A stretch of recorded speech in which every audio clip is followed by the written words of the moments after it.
I said, I don't know if this is the thing. He goes, Kevin, it's not. Yeah. It's the next thing. Yeah, I like that. Do we have an illusion of data privacy here in the U.S.? Like, do we believe that It depends on what your definition of privacy is. I think that's a really good, because I think we think now privacy Bill means Clinton definition of what it is. There are some things that you get more benefits from than just the money. And You I think? love that. Yeah. I mean, literally everything we know is, what is it? You can't take it with you. And are you going to etch how much money you had on your gravestone? And it's the relationships, it's the time. I think your pebble or your stone in the water. Yeah, be the stone, right? Be the stone. That is, just the cold stone. Yeah, right.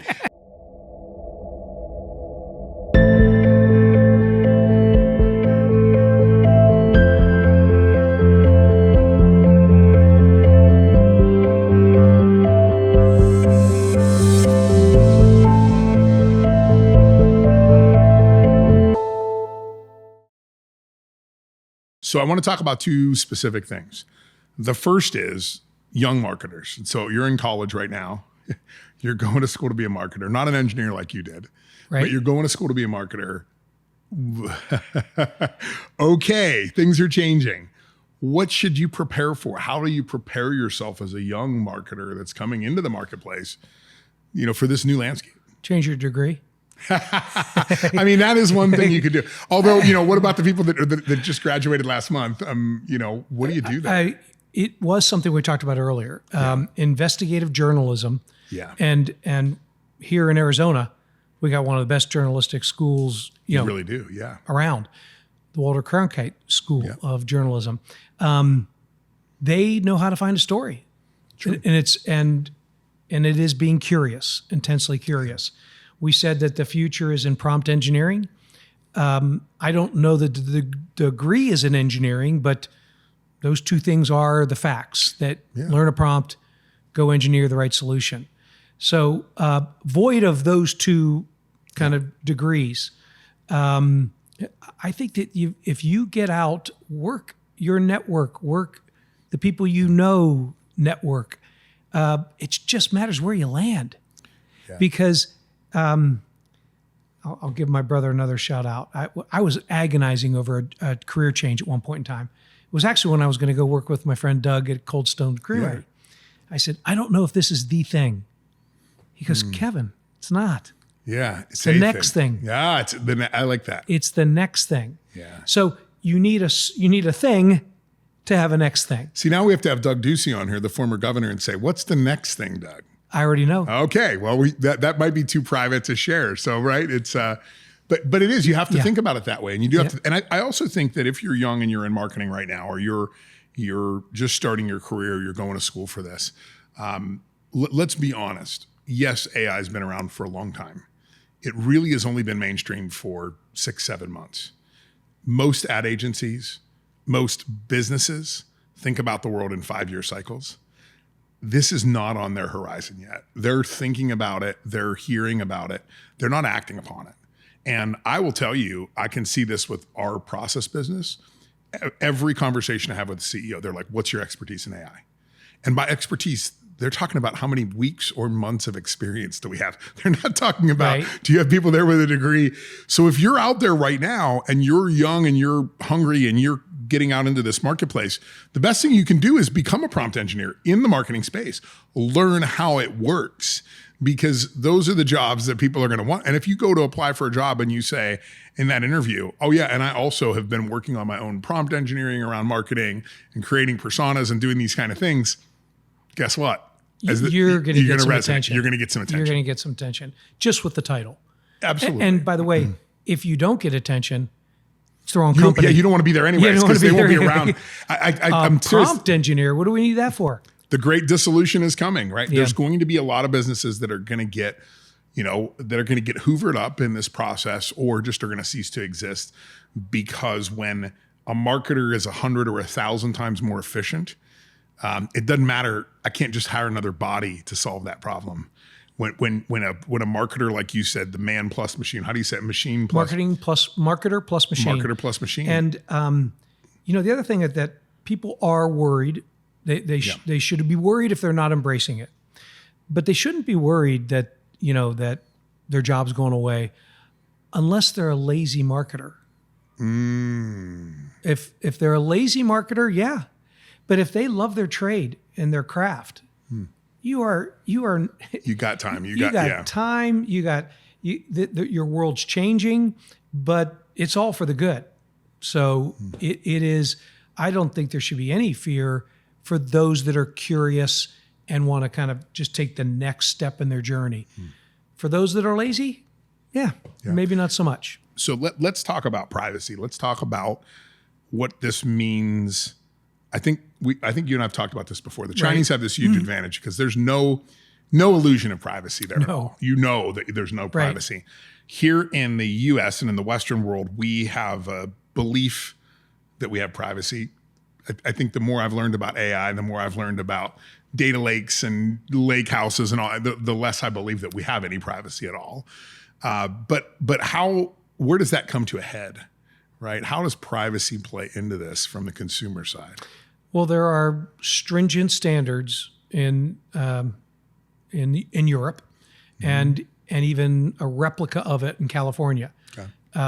And if you're not following it, you're going to follow the way of Cambridge Analytica back in the day, right. Which, by the way, we were a big beneficiary of that. I bet. Sure. When they lost their brains working within our firm. So the good news is there are some stringent guidelines. But then you got to find out, is the firm you're working with following them? Right. What are their practices? What are their protocols? What are the accreditations they have to say your data is secure with me? And we got a really long part of our agreement that's called PIPA, and it's your personal information, and it's secure. As secure as your money would be in Fort Knox. But it's a real thing, and so you just have to check the credentials of whoever you're working with. Let me ask this as sort of a little more hard hitting. Do we have an illusion of data privacy here in the U.S.? Like, do we believe that the reality is it depends on what your definition of privacy is. I think that's a really good, because I think we think privacy means Clinton definition of what it is. But I mean, it is a really good question. And I do wonder, having talked about AI on a lot of different shows, I've had some people tell me that we in the West have a huge disadvantage because we have this illusion of privacy. We believe that we have a very firm belief that our information should be private, when that is just not a cultural thing in other countries. And they have an advantage. It sort of gives them an advantage on the AI front, does it not? Is your x-rays private when 3 people look at them versus just the doctor? There are guidelines around healthcare standards, HIPAA. Yeah, that's right. There are guidelines around what we do for a business in advertising and marketing. Anybody that's in CRM, you got to protect the data. The illusion is that what is data about me? So long as they don't know Kevin Myers, his wife Wendy Myers, his son Michael, and his son Luke live at this address, and they do these things. That's crossing the line, to be clear. However, device number 1, 2, that might be a 60-year-old dude, and device number 3, 4 that might be a lovely... you're not going to say her age, are you? Lovely bride who is...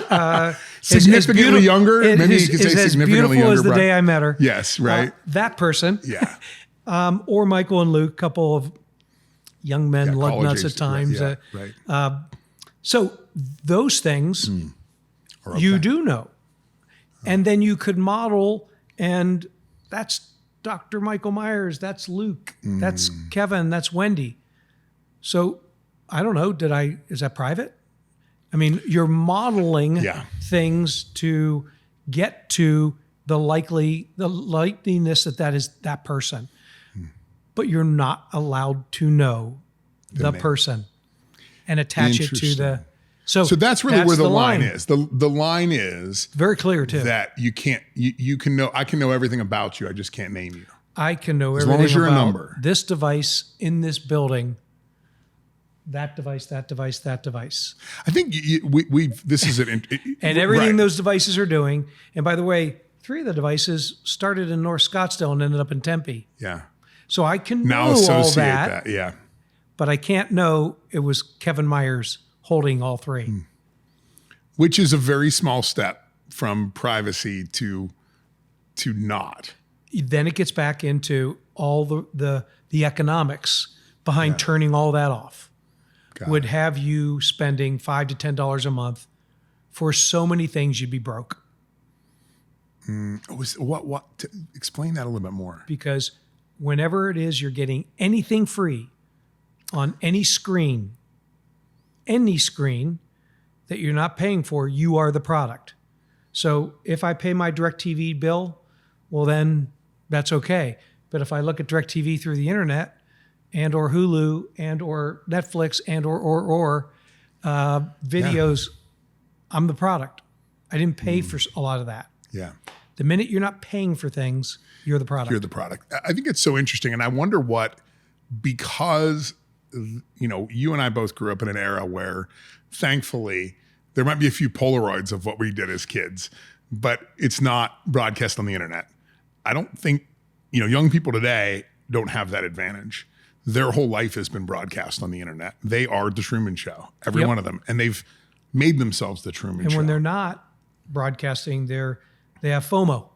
Yeah, like, oh right. my God, I'm offline. Yeah. So, and that's not a knock to them, but I just wonder if that means that data privacy will be less important to the next generation to this one. Don't know. We really don't. Right? Don't know. We just don't. But we've been sharing information about each other since we've been writing on the walls in the caves. Yeah. The stories have been told, and they're just being told differently.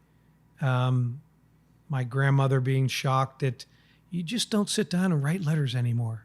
Yeah. You use this thing hanging on the wall. Yeah. Look at it's. Our morality will have a tough time keeping up with technology. There's a thing called the Marketing AI Institute that we're a part of. And one of their most important charters is ethical, responsible use of AI. It's a real concern, and it's really important. And it's one of those things you don't want to get caught with a speeding ticket in this game. No, exactly. Well, and I think it's real easy to think about all the negatives that AI can, we all talk about it, the doomsday kind of scenarios. But what about all the positives? To your point, not having to filter through all the noise, but only getting messages that are relevant to me, that are applicable to me, that are things that I'm interested in. Getting medical advice that's applicable to me. It's very valuable. Online help is here for everybody for anything they need. And the more I let people know, the better, that advice will come back. So it is. It is a challenging thing, and I think it's particularly challenging for us at our generation.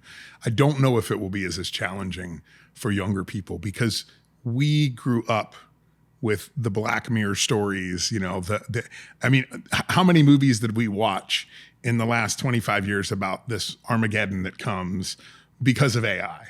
Right. And now AI comes, and of course we have bias that's going to make us believe that.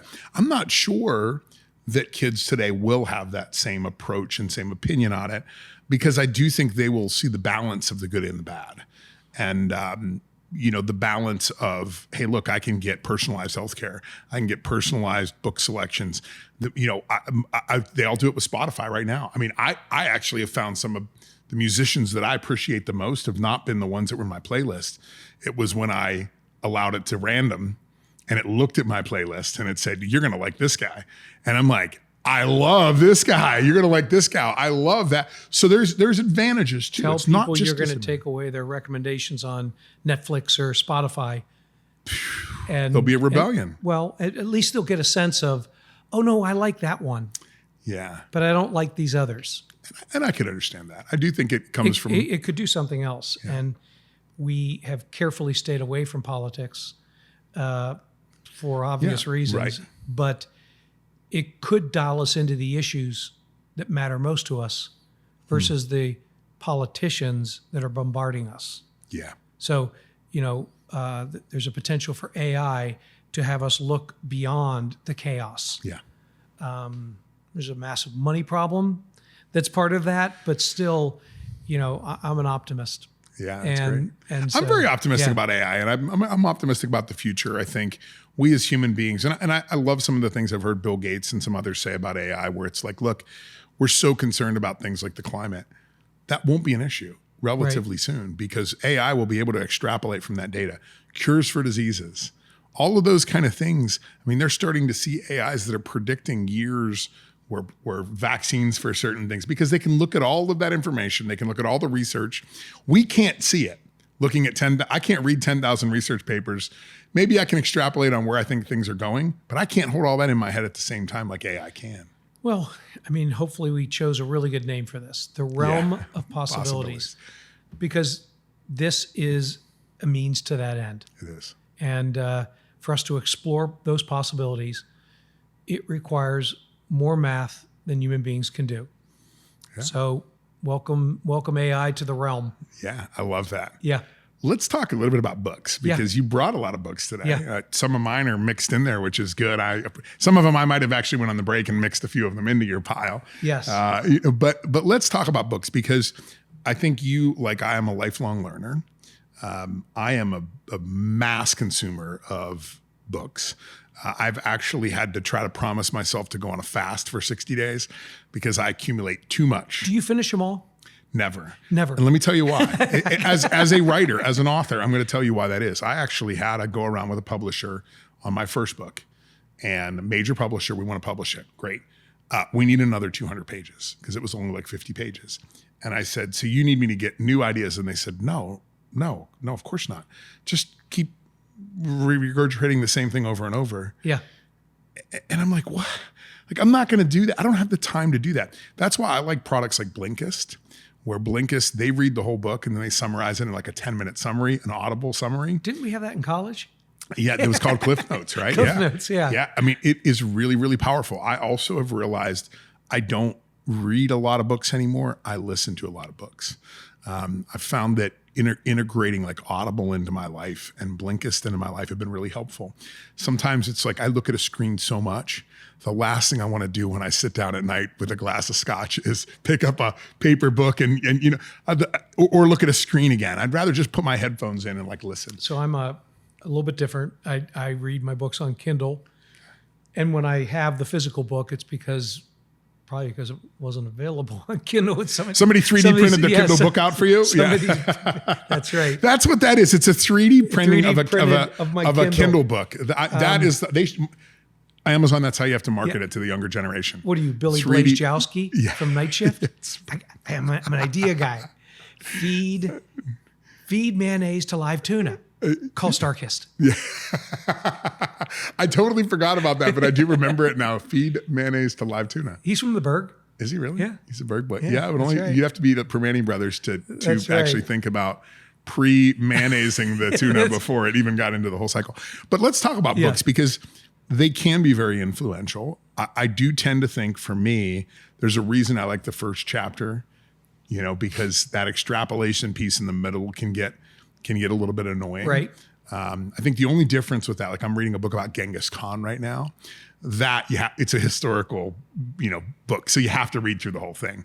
But talk about books. The preface to the books that I love and their classics was born out of this particular image, which was from Cold Stone Creamery, and it was called The Pyramid of Success. And it was somebody by the name of John Wooden, Coach John Wooden, who created his own Pyramid of Success. As a matter of fact, I think it was in Ted Lasso too. I was just going to say, Ted Lasso is the greatest show ever. Right. And I'm not a sports guy at all. Yeah. So I'm not getting your reference, but tied into Tesla, Ted Lasso, Ted Lasso's He had John Wooden's Pyramid of Success, and it was all around alignment from top to bottom, but vision, mission, purpose, key success factors, core values. When Doug Ducey started Cold Stone, he took the same approach to it, but it was from the book Good to Great. Yeah, great book. Great book. Vital Success Factors. Yeah, love that book. Peter Drucker. Yeah. So he borrowed from the greats and created a magnificent script that had everybody aligned. It's a reason why it went from, a store here in Tempe on campus Yeah. to 1,400 stores in 9 countries. So these are the things that I love about books, to extract those pearls of wisdom. Yeah. So I mentioned Good to Great. Thoughts like BHAG, big, hairy, audacious goal. BHAG is great. I actually taught BHAG on behalf of the author. We had met at an event, and there was an opportunity to go teach it for a group here in town. And she was like, "Hey, you should help me with this." And it was a lot of fun. And she's really good. It's that big, hairy, audacious goal. Yep. Is something to really think about, and then working back, spiraling back from that. It's a really amazing technique. So for me, go from that to 7 Habits. Yeah. You talked about The that. key one for me, begin with the end in mind. Yeah. Similar to BHAG, I've got a vision. It's large, it's big. Yeah. Start there, work your way backward, work your way through the process, Yeah. and got to. click and measure everything along the way, right, Derek? Absolutely. You have to. So those are really influential. My brother's book, Tuned In. I gotta check that out. Yeah, he wrote it with Is David it on Merriman Audible? I Scott. hope so, because it's. I don't know, but it's too many people that the big M in marketing is product. Mark Com is what I do, communicating. I see. And you can use some of the same great things I learn about people to build better products. But big M in marketing is product. The book Tuned In is that anybody who's around product that's sitting behind a desk just wasted a day. You got to get out into the market. You got to be with your customer. You got to understand what resonates with them. Similar ideas, needs, wants, desires, but bring that back and build great products. I